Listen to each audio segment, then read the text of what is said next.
Okay, we're going to call this Finance Committee meeting to order. Present are council members Cost, Bubb, Blake, Marmee, and Lang sitting in for Frazier. First item on the agenda is a request for appropriation amount of $1,500. Good afternoon. This is an appropriation to cover the cost of the collection of the TIF fees for the Baker Boulevard Kroger TIF. County collects the TIF proceeds and they charge us a portion of it. This will cover that. Motion. Second. Motion by Bubb, second by Lang. Questions and discussion?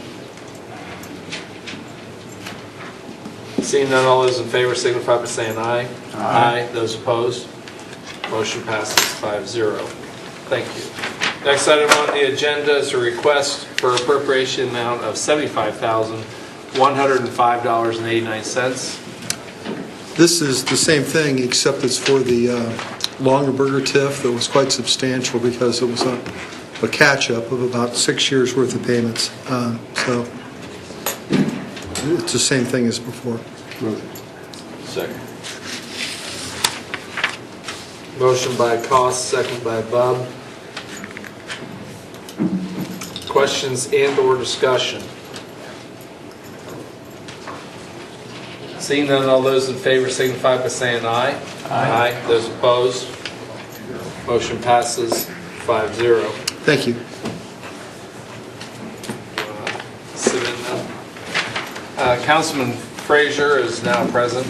We'll be sitting in. Next item on the agenda is a request for appropriation in the amount of $15,550. Good evening. This is a payout for a retiring police department supervisor. Motion. Second. Motion by Bubb, second by Frazier. Questions and or discussion?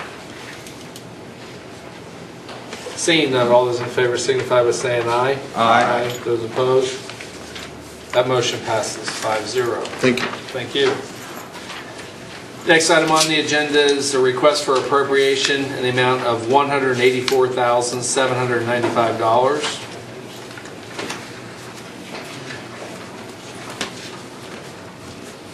Yeah, this is an appropriation of money for a grant that we're getting from Muskingum Water Conservancy District. And the purpose of the grant is going to be for purchasing easements along the Log Pond Run to access that for proper cleaning and maintaining that run for proper drainage through that area. So it's money we're receiving back from Muskingum Water Conservancy District. We have to, the way their grants work, we have to spend the money and then they reimburse us. And so that's why we got to appropriate the money this way. So. Okay. Motion. Second. Motion by Bubb, second by Frazier. Questions and or discussion? I have a question. Yes.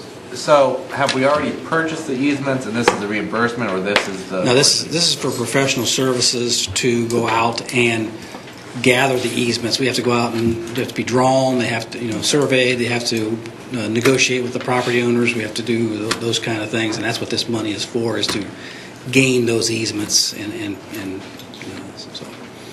Okay. Any additional questions, comments? Seeing none, all those in favor signify by saying aye. Aye. Those opposed? That motion passes 5-0. Thank you. And the last thing on the agenda is request for appropriation in the amount of $359.35. Yes, good evening. We just have a little bit of transit funds left over, so it's kind of a housekeeping item, bless you, for us, and we just want to get that appropriated so we can use those up this year. Motion. Second. Motion by Bubb, second by Frazier. Any questions and or discussion on the appropriation?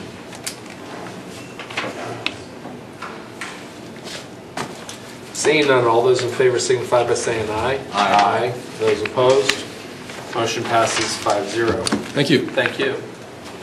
And with that, the Finance Committee meeting stands adjourned. Next is service. I will call the Service Committee meeting to order. Those present are myself, Rath, Cost, Bub, Blake, and Frazier. Up first. Oh, I'm sorry. And Lang. Right, Danny. I'm getting all kinds of names wrong. Up first on the agenda, consider resolution number 18-34, a resolution declaring the necessity of improving properties in the abutting Fairway Estates subdivision along Horns Hill Road by upgrading the existing sanitary sewer system and installing a new gravity sewer system and the necessary appurtenances. Mr. Moorhead, before we get started, I believe Mr. Bob has something he wants to Yes, say. thank you, Mr. Chairman. I will abstain from conversation or voting on this resolution. Reason being I serve on the Homeowners Association Board for Fairway Estates. Okay, Mr. Bob has chosen to abstain because of being on the Homeowners Association associated with his property. Mr. Moorhead. Yes, thank you. Actually, the agenda has this as the major item, but there are two other items I'd like to follow up with afterwards and give you an update on those. But speaking of this, we've moved through the process in the to develop an assessment project to install new gravity sewer up in the Horns Hill Road area, and this is the next step in the process.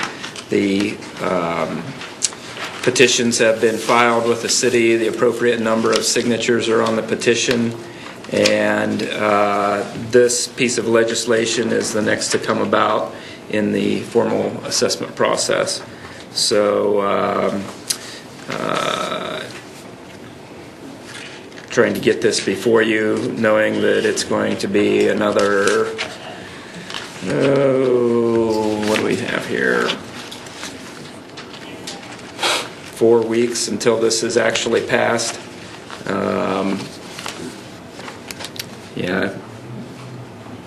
According to the schedule, the resolution of necessity here would be at council on May 7th and then actually passed on May 21st. So this piece of legislation directs us to file a cost estimate for the project with the clerk of council, which we will be doing prior to the May 7th meeting. We're not quite finished with it right at this point. I'll do that before May 7th, though. And then it also directs us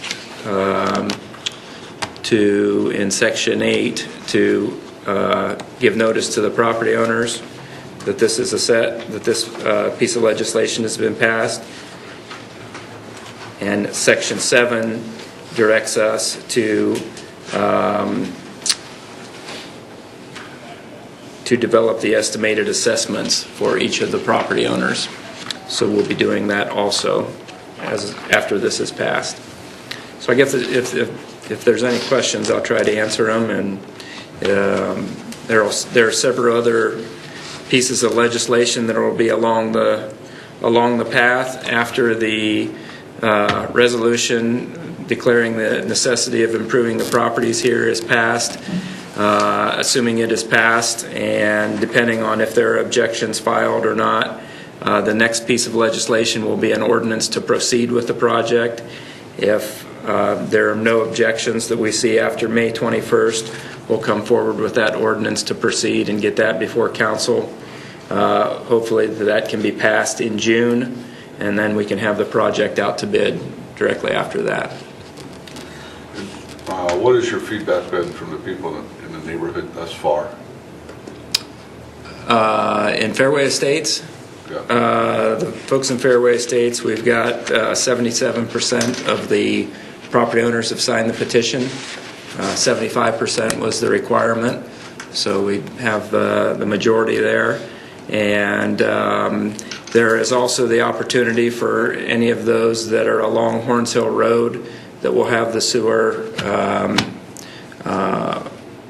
passing by their property to join as a voluntary assessment.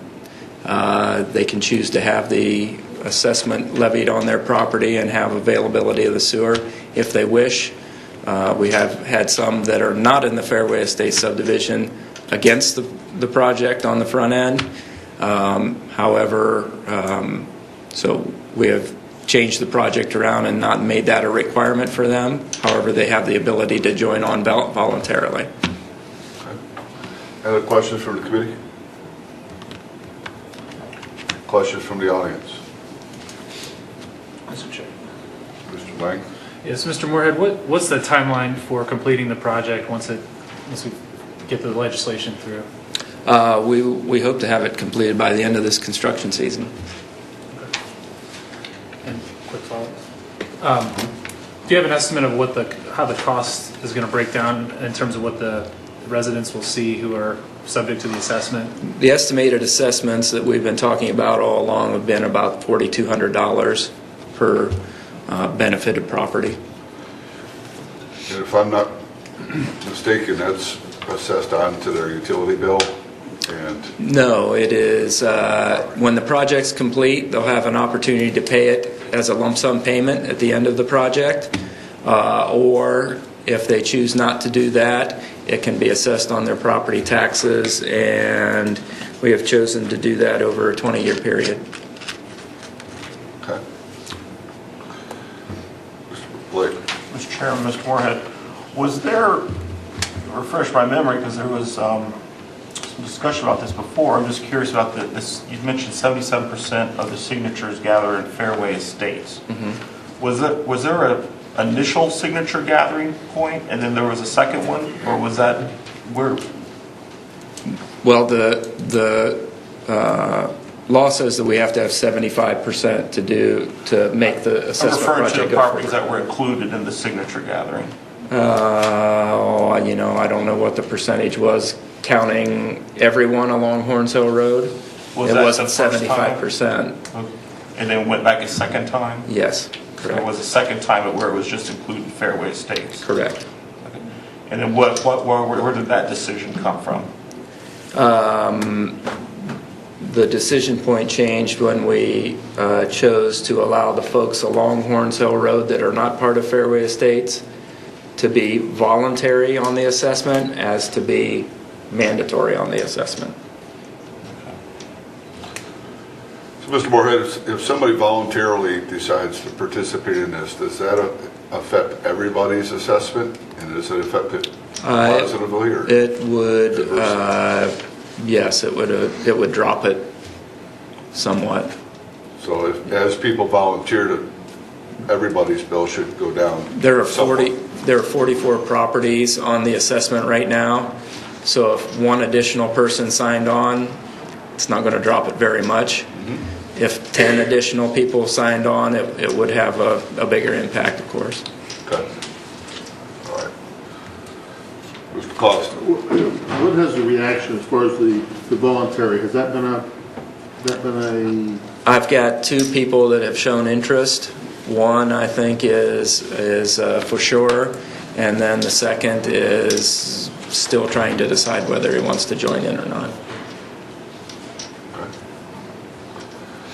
Hold on a second. William, do you have a question relevant to this topic? My question is, I can't hear you, William. You're going to have to come up here, give your name, your address, and ask your question at the podium if you would, please.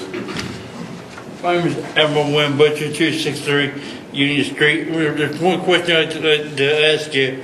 If you're going by the sewer, if somebody or someone puts trash and everything else in it, and we usually get warm, heavy rains coming down each time, would that cause a flooding or something? That's my main concern. Okay. I'll see if answer. Yeah, this is a sanitary sewer, so there will be no storm inlets into that. So we will, when the sewer is completed, we'll maintain the sewer. The city will maintain the sewer and make sure that it stays clean and clear. Good. Mr. Frazier? Is there a time period for voluntary before the 20-year extension is provided to them? Do they have to contact you by the end of this year in order to get that 20-year term, or how does that work? I think we'd have to talk to our attorney on that. I don't know what the drop dead deadline is, but I would assume it would be Prior to completion? completion? prior to filing the actual assessments, which happens after the construction. Okay. Any other questions? Would anybody like to make a motion? Yeah, motion. Motion by Lang, seconded by Cost. Last chance for questions from anybody? Seeing none, all those in favor sending this on to full council for a vote, signify by saying aye. Aye. All opposed, same sign. That passes 4-0. Not on the agenda tonight, but included in our packets up here.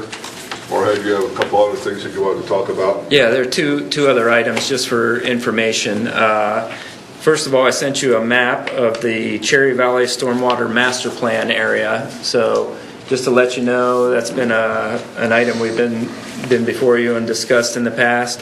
We have a engineering consultant on board. They're starting the study work, and actually they've got flow meters in our storm outlets right now. Those heavy rains are giving us a nice modeling of how the storm system works. But this is the area of the stormwater master planning study, and by the end of this week, Burgess and Nyepel is our consultant on this. We'll be sending out a questionnaire. They've just developed this questionnaire, so all the property owners out in that area will receive a questionnaire that asks all kinds of questions and ask them their experience with flooding, and you have basement flooding, where does the water enter, all kinds of questions, so that we can do the most thorough job we can in designing the system to take care of as many of the problems as we can. So, Am I allowed to make copies of that to add or make room for additional comments? Sure. Good, because I may have about 5 pages to give. Yeah, no problem. No problem. We'll take all the information we can and boil it down into our study. So that will be the idea is the letter in the survey will be out at the end of this week. So just want to let you know that is ongoing. Look forward to seeing that in the mail. Anything else about Cherry Valley? So if I'm to understand right, this red outline, you're going to be doing a storm sewer separation project all within that enclosed area? Well, some of that area already has storm sewer. Okay. Some does not.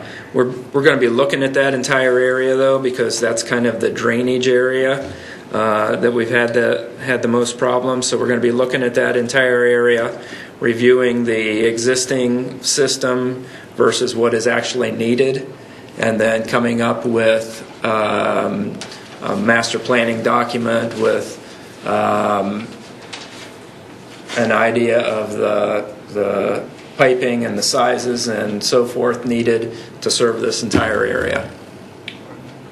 And I guess because I'm being personal, I'll bring up a personal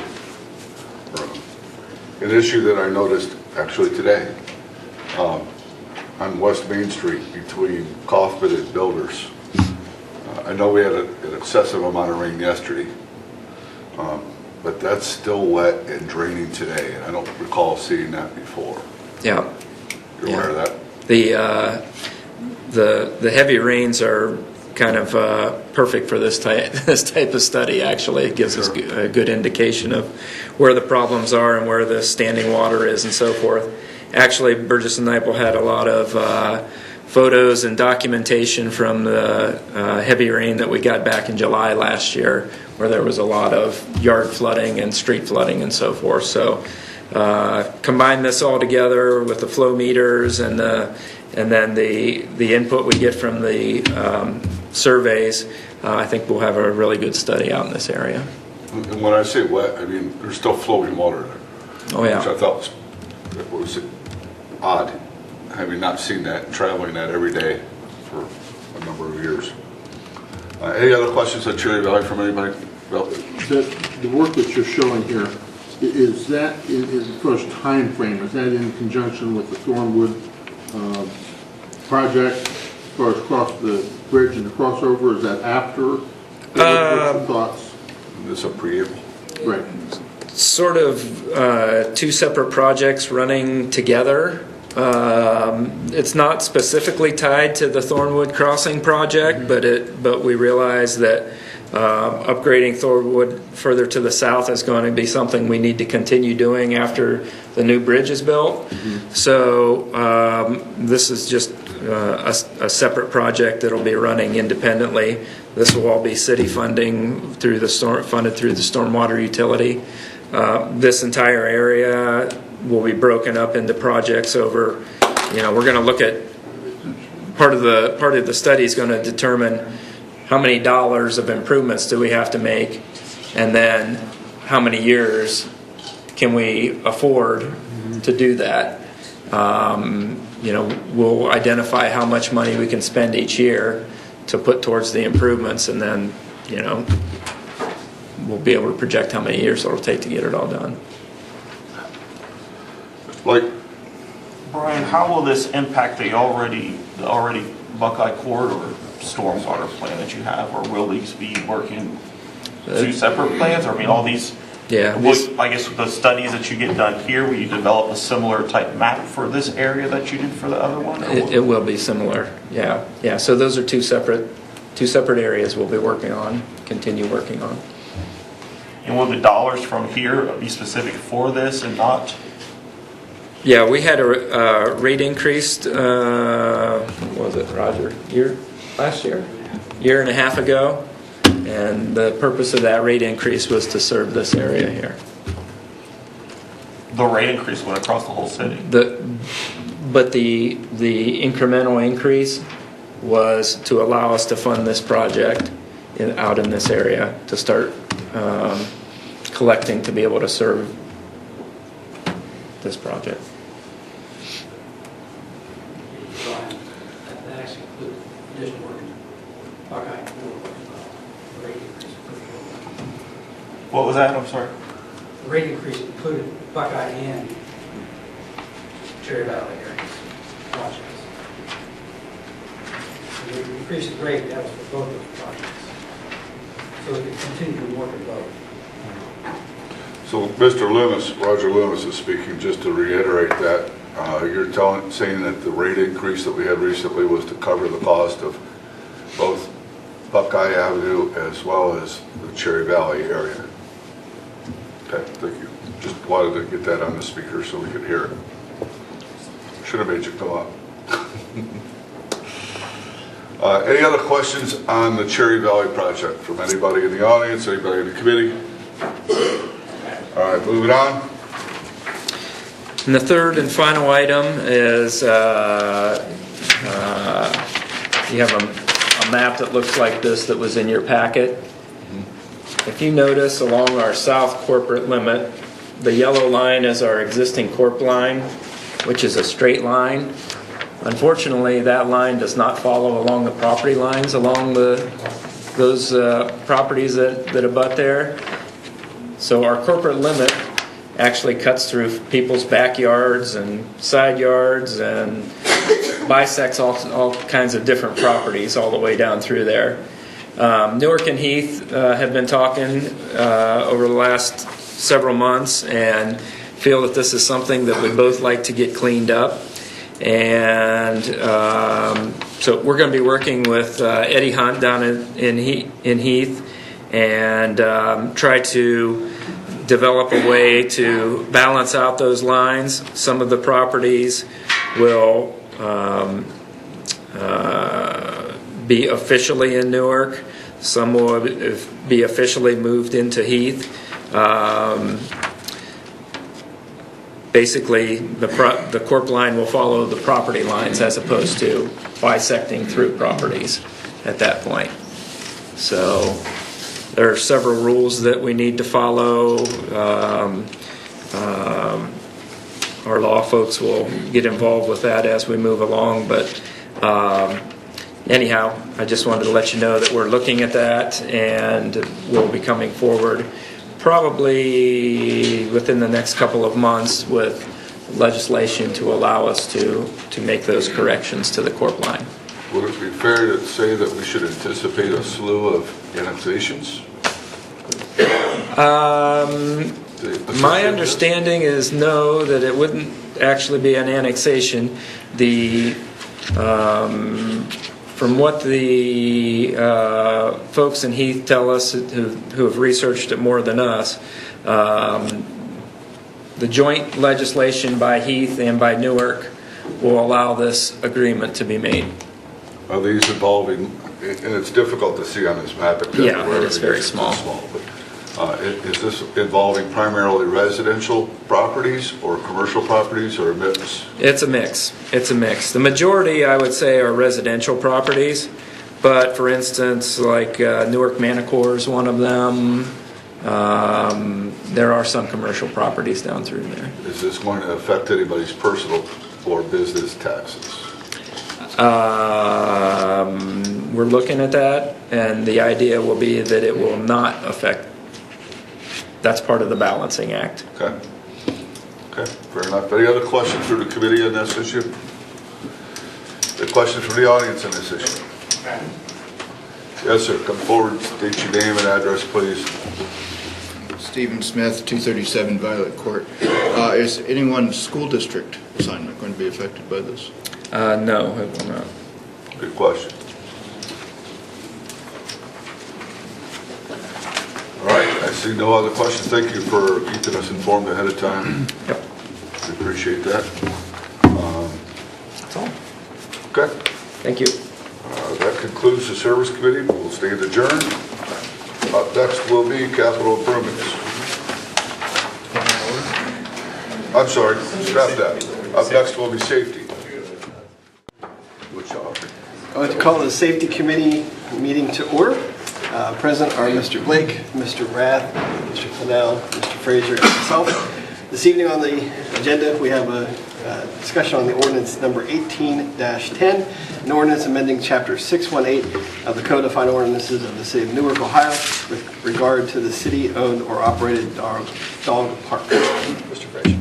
Yeah, I'll open it up. So we've been in discussions, we've heard several times about plans in the city in order to get dog parks in place. When I looked at the current legislation in place with the way that the leash law is formed and the way that we kind of have it structured, I wanted to reciprocate that as much as possible, but also add clarity to make sure that we give the superintendent of the parks as well as the animal control officer the authority, as well as set clear definitions in place to make sure that people that are using it understand, and we have a mechanism in place to allow for rules to be created, to allow supervision, and to create a safe work environment. Some of the key pieces that I put in here was the reasonable control clause to make sure that everybody is responsible for their own animals. Also, the banning of dangerous and vicious dogs from the city of Newark, and a requirement to make sure that all dogs are licensed and to make sure that there is no cruelty and that basically every owner is responsible for the animal, to try to limit the liability to the city and to make sure that everybody has a safe and fun place in order to use. The other piece is we basically copied the same offenses when it comes to the penalties for violation to make sure that we're consistent throughout the law, and also caveated enough to make sure that we're completely covered in the legislation. Safety Director Bob. I didn't know if anybody had any questions about the dog park going in at the Newark Skate Park, or if you had any animal control questions. I'm available, should you have any. Okay. Any questions? You said Newark Skate Park? Newark Skate Park at Everett Park will host a dog park.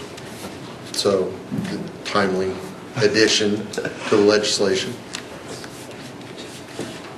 And since you're here, when it comes to the animal control responsibilities, so I put the animal control officer as the ultimate person that's going to be in charge of enforcement in case there are any violations. You agree with that? Absolutely. We have capacity to do that, no issues.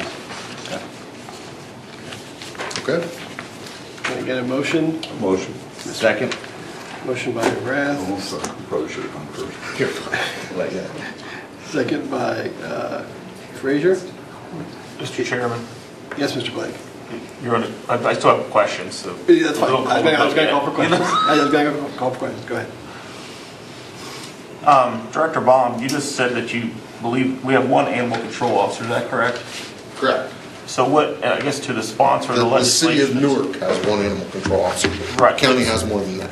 Okay. I'm just curious, under Mr. Frazier's legislation and your comment saying you have capacity, I guess, give me an example, what issues, will you see, most of these activities are going to be in the evening, correct? What issues would you foresee coming from this dog park? Or when you asked him about what capacity we have to manage issues, what's the context there? You're looking at dog fight, you can answer, I think it's to you. I think that dog parks will only be used in the evening. They'll be used during the day as well. I anticipate more people going to a dog park where now I believe it's more bike path travel or neighborhood travel.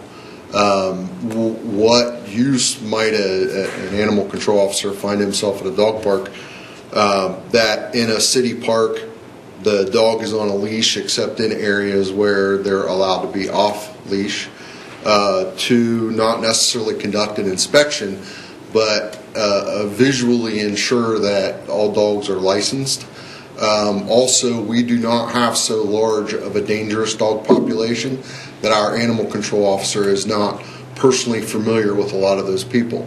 So if he saw a dog that he knew to be a dangerous dog or a vicious dog, because he had handled the case since he is a singular officer in the city of Newark, he could identify that person and tell them that that dog is not eligible to use that particular park with all the other animals around.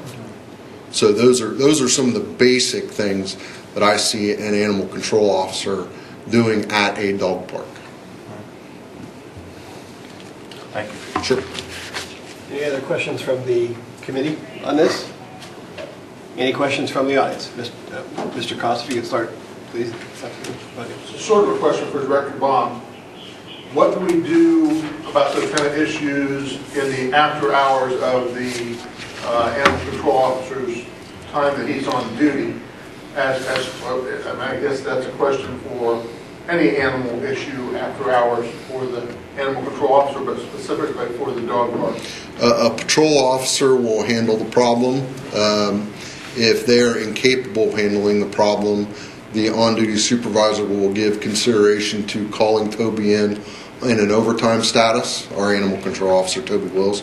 In an overtime status, if Toby Wills would be out of town, then I could consider I would think that the supervisor would consider contacting the county for one of their animal control personnel who would be off duty and in an overtime status as well. But because we have a collective bargaining agreement, we would have to call Toby first. There are a few other questions. Please, if you can come to the podium and state your name and address, please. Thank you.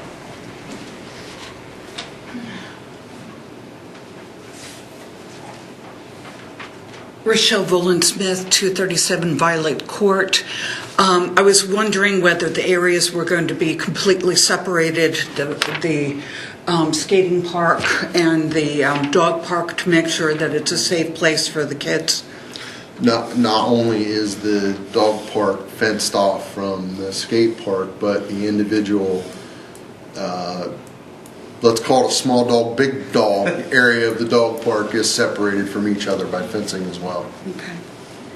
And it's going to be kept clean? Well, of course. Okay.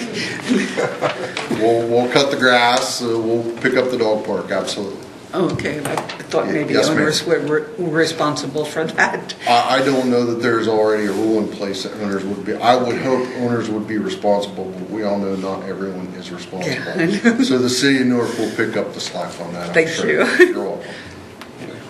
Another question? Yes, William, can you step to the podium, please? William Butcher, 263, William Butcher, 263 Union Street. I got one concern. I usually see a bunch of kids running back and walking back and forth from my residence, walking to the side of my residence. I usually see dangerous dogs. What happens if a dangerous pit bull comes charging around me? If I want to attack me, then what happens?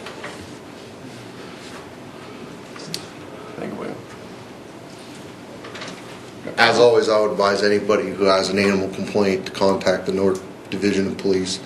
They'll dispatch an animal control officer or patrol officer, whatever they feel would be the most appropriate. Thank you, Dr. Baum. Thank you. Any other questions from the audience on this matter? Any other questions from the committee? Seeing none, all those in favor of passing this on to council, vote by saying aye. Aye. Those opposed, same sign. That passes 5-0. That concludes or adjourns the Safety Committee meeting. Next up is capital improvements. Okay, it's 6:27. We'll call this Personnel Committee meeting to order. Those present are myself, Ryan Bubb, Sean Fennell, Jonathan Lang, Mark Labutus, D. Hall. Tonight's meeting is discussion of ordinance 18-11, which is amending the position classification and position authorization tables of the City of Newark Division of Engineering by creating the position of Engineering Zoning Administrative Assistant and setting compensation therefore, and abolishing one Secretary 1 position. At the podium is City Engineer Brian Moorhead. Go ahead, sir. Thank you. Well, thanks for having a look at this piece of legislation. Over the last 24 years, Kathy Stewart's been doing a job in our office as a Secretary 1. She is wanting to fully retire, hopefully by the end of June. And over those years, we've also taken on a lot more duties than what the Secretary 1 position, as I've given you in your packet, the original job description for what a Secretary 1 was in there. We've taken on a lot of other duties in our office, from adding all the zoning duties and the administrative duties that go along with that, planning commission, and all sorts of other things that have come over from the service department, including working with the real estate tax payments and advertising and bidding, some of the fleet management, and also dealing with physical inventory of the city properties, all the properties that are owned by the City of Newark. So in the end, I felt that it was more appropriate to develop an administrative assistant position that kind of delineates all those additional job duties, because as you see in that original 2002 job description for a Secretary 1, it doesn't even come close to dealing with the things that we deal with today, 16 years later. So I guess if there's any questions, I'll be glad to try to answer them, but this is my request. Thank you. Is there any questions or comments from anyone on this committee? Mr. Lang?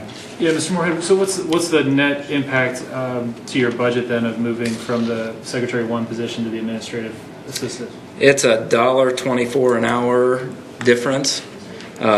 We are able to absorb that in our current budget. We won't need any further appropriation because we've accounted for that since the beginning of the year in the budget.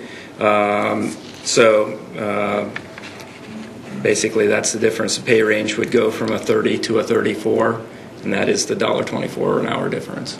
Quick follow-up. Proceed. So would the current Secretary 1 then move over to the administrative assistant position now, or would this go into effect after she retires?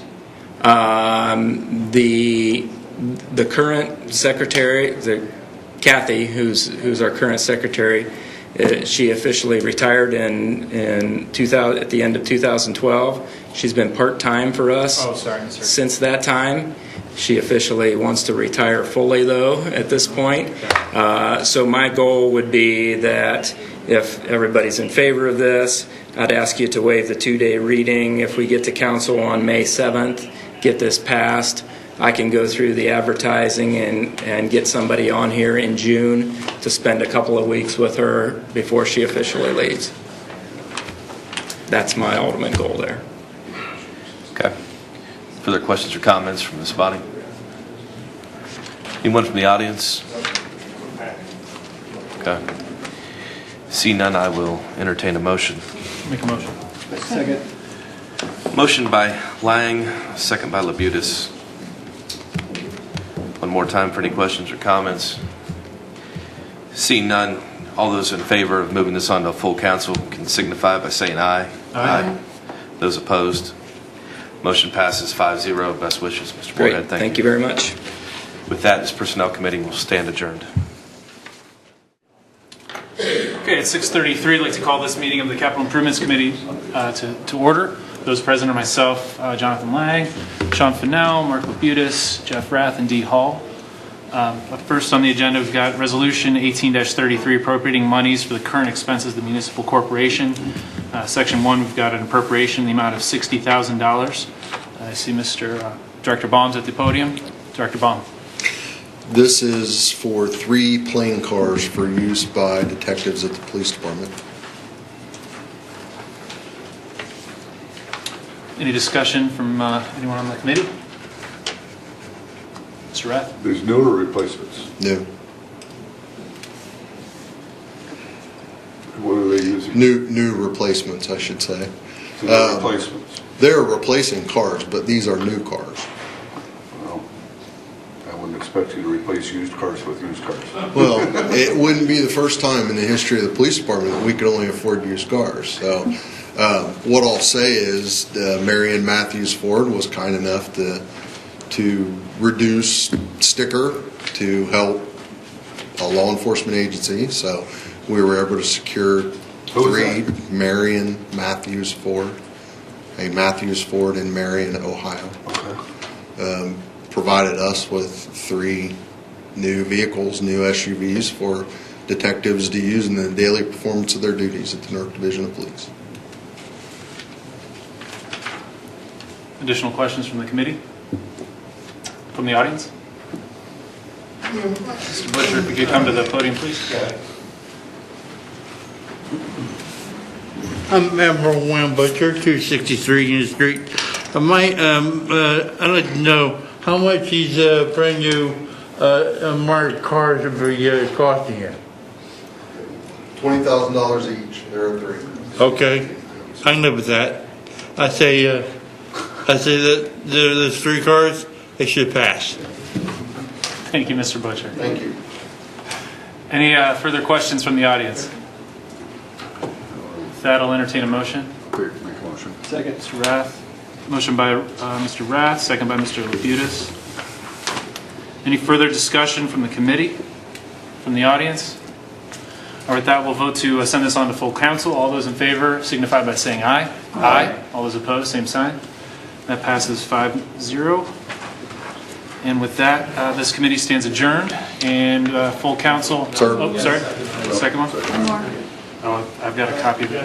I just looked at the appropriation. Apologies. We've also got resolution, another appropriation for 1833. This is another $60,000 appropriation in the amount of, or for machinery and equipment. Director Baum? This is for the X-ray and scanner equipment for the front lobby to collaborate with the judges in their hiring of extra security personnel to operate the equipment that we will purchase. It doesn't cost $60,000. There is some additional funding in there to do some minor upgrades around the building, locking down stairwells. You're not just necessarily going to be able to exit to any floor that you like. I mean, we're going to tighten the building down a little bit. I don't know that you want me to go through each and every little thing we talked about on the record, but we have some additional fixes we want to do around the city building just to make it a little more secure. For informational purposes, on Wednesday, the gate to the side will be locked down. You'll need a key fob to get into the basement. With the vehicle, only certain people are going to have access to that. Things like that. Questions from the committee? Mr. Rath? Yeah, Mr. Baum, without going into specific detail, other than dollars and cents, what portion of the $60,000 is going towards the equipment? Roughly $45,000. We'll go for the X-ray and scanner. I apologize. That's right, 45 for the X-ray and scanner, 15 for the other stuff. Yes, sir. Further questions from the committee? Make a motion. Motion by Rath. Second. Second by Labutus. Questions from the audience? Mr. Butcher, come to the podium, please. My name's Apple Wynn Butcher. Additional funding is scanning machines. How much price tag is on those scanning machines? $45,000. Okay, I'll believe that. I'll pass it. Thank you. Any further questions from the audience, from the committee? Okay, all those in favor of sending this on to full council signify by saying aye. Aye. All those opposed, same sign. That passes 5-0. Now, this committee stands adjourned, and we will reconvene for full council at 7 o'clock.